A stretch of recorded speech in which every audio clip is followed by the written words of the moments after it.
Today's topic is perfect square trinomial. So we need to remember first what it's a trinomial.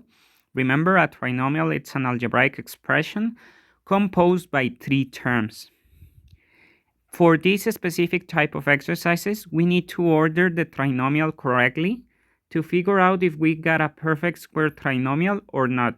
We will see in the next minutes how to know if we get a perfect square trinomial or not. In this case, remember, if we remember the special product parts, a binomial squared was transformed into a perfect square trinomial. So in this case, the perfect square trinomial will be transformed into a binomial squared. Remember, if the specific term that it's in the middle, it's positive, then in the binomial it's going to be positive. If the middle term is negative in the trinomial, inside the binomial we will have a positive and a negative one. So in this case, the first step is to order the trinomial. The second step is to look if the first and third term have an exact square root. If the first and third term doesn't have an exact square root, then we cannot have a perfect square trinomial. Also, after checking that the first and third term have exact square root, we must see that the inner term or the middle term must be 2 times the multiplication of both square roots. Why? Because if we check here the structure, of course, the center or the middle term, it's composed by 2 times the square of the first one multiplied by the square of the second one. So let's go and continue with examples of perfect square trinomial. So on the first one, we got something like this. So the first thing is we need to order it. So the correct order of this one is x squared minus 8x plus 16. So we need to check out if the first term has a specific square root and the third term has also a specific square root. In this case, the square root is x. In this case, the square root is 4. And we need to check out if the middle term is 2 times the multiplication of those. So it's 4 times 2, it's 8.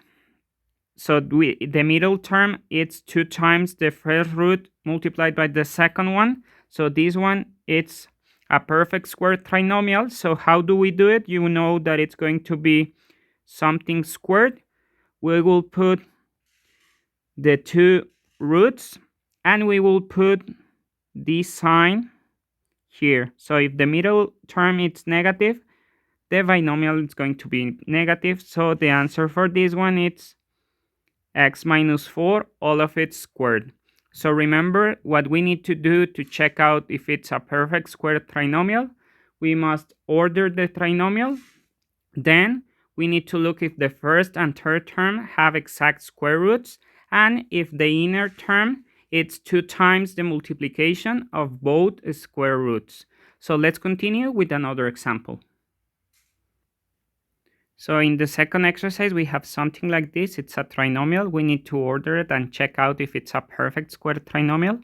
So the correct order for this one is 9x squared plus 30xy plus 25y squared. So in this case, this one has a specific square root. This one also has a specific square root. This one is 3x. This one is 5y. Then if I multiply them by 2, so if I multiply 3 times 2, it's 6, times 5, it's 30, x and y. So it's a perfect square trinomial. So what I will have, it's something square, a binomial squared, the first root, the second root. And in this case, remember, we need to check out the sign that it's on the middle term, correctly ordered. So it's going to be plus. And this is going to be our actual answer. So doing the exercise, it's very easy. The only part that maybe can get a little tricky, it's checking out if we got a perfect square trinomial or not. Let's go with another example. So imagine we have something like this with fractions. It doesn't matter. The important part is we need to order and check out if it's a perfect square trinomial. So let's see. The correct order for this one is going to be 16 over 25 x to the 4 minus 12 over 5 x squared y plus 9 quarters of y squared. So in this case, this one is going to be an exact square root that it's 4 over 5 x squared. This one has also a specific square root that it's going to be 3 halves of y. If I multiply these two square roots by 2, of course, we can simplify these 2 with these 2. So it's going to be 4 times 3, it's 12. 5 times 1, it's 5, so it's okay. 12 over 5. The letters x squared and y are here, x squared and y. So yes, it's a perfect square trinomial. So the answer is going to be, I will have a parenthesis, all of it squared. The first root that it's 4 over 5 x squared. The second root that it's 3 halves of y. And we need the sign that it's in the middle term correctly ordered, so it's going to be minus 3 halves of y.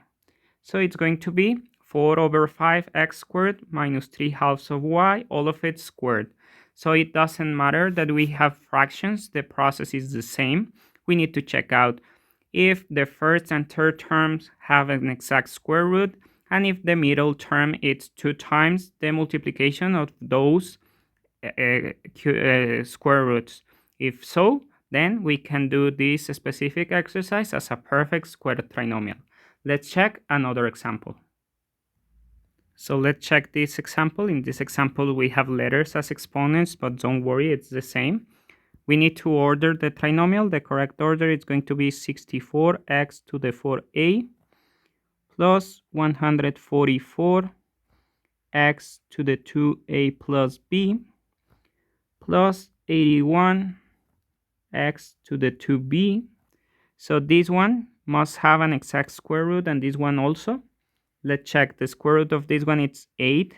In the case of exponents, remember, for look the square root of an exponent, we need to divide it by 2. So it's going to be 2a. On the other one, it's going to be 9x. 2b divided by 2, it's only b. Then I need to multiply these terms by 2. So 9 times 8, it's 72. Times 2, it's 144. In the case of the letters, remember, if we get exponents, they get added when they multiply. So x to the 2a plus b, we have it here. So this one, it's an exact form of a perfect square trinomial. So it's a perfect square trinomial. Remember, we will open up a parenthesis, all of it squared. I will put the first square root, the second square root, and the sign of the middle term correctly ordered. So it's going to be plus 9x to the b, all of it squared. So the answer is going to be 8x to the 2a plus 9x to the b, all of it squared. So let's see another example of perfect square trinomial. So let's go with the last example of perfect square trinomial. Remember, we need to order, check out if it's a perfect square trinomial, and then do the binomial squared. So in this case, the correct order of this one is going to be 144 over 49x to the 8a minus 20 over 7x to the 6a plus 25 over 36x to the 4a. So we need to check out if the first term and the third term have an exact square root. So in this case, it's going to be 12 over 7x. Remember, with exponents, we divided by 2, so it's going to be 4a. This one. The other one is going to be 5 over 6x. The exponents get divided by 2, so it's going to be 2a. If we multiply them by 2, I will put a 1 because of the fractions. If we multiply it by 2, So we will get something like, in this case, 12 and 6 can divide, and it's going to be only 2 on the top part. So we will get 2 times 2, it's 4, times 5, it's 20. 7 times 1, it's 7, so it's okay. In the case of the powers, 4a plus 2a, because remember when multiplying, the exponents get added. 4 plus 2, it's 6a. So this one is correct. It's a perfect square trinomial. So the answer is going to be a binomial squared with the first root, the second root, and in this case, remember, of course, we can put the sign of the middle term, that is this one, minus the middle term, that is this one. So if we do that way, this is going to be actually the binomial squared. But if we use this specific procedure, then here we can see that inside the binomial we got an common term, because both of them are divisible by x to the 2a. And in this case, it's going to be kind of difficult to get it out here, because you really need to remember that this one is composed of the same term 2 times.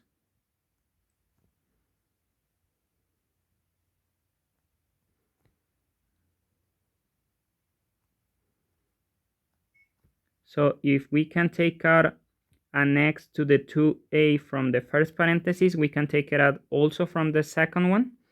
We can take out an x to the 2a from the first parenthesis, and it's going to be 12 over 7 x to the 2a minus 5 over 6 x.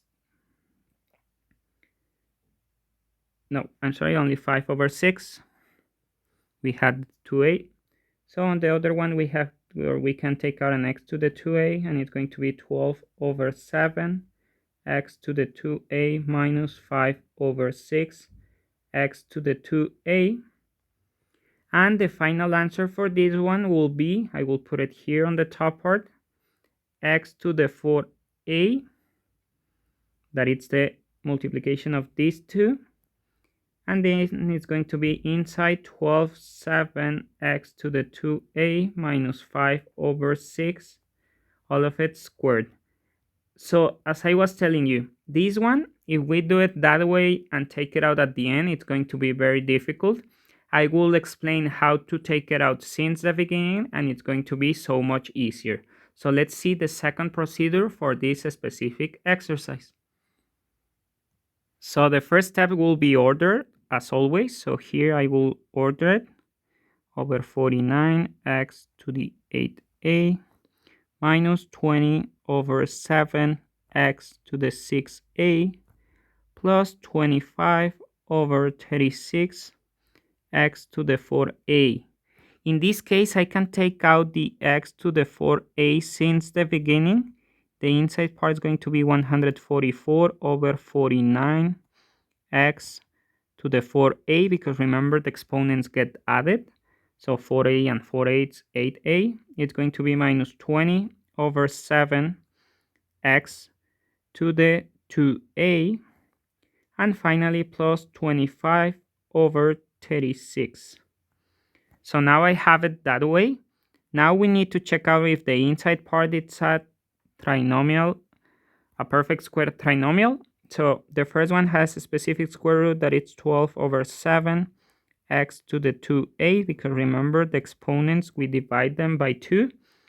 The last one is going to be 5 over 6.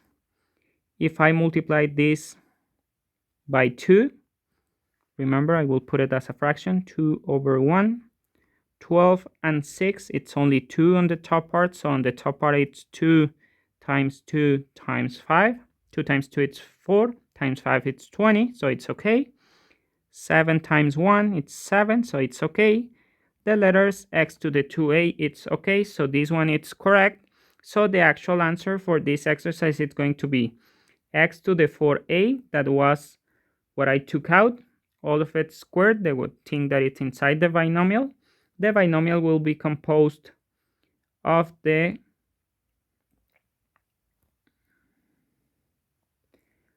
roots of the terms, and we will need the inside sign here, and this is going to be the actual answer. So as I was telling you on last topics, if we take out what is common since the beginning, it will be so much easier than take it out at the end. You can do it also at the end, but my recommendation is to take it out in the beginning. So that will be it for today's topic, that it's called perfect square trinomial.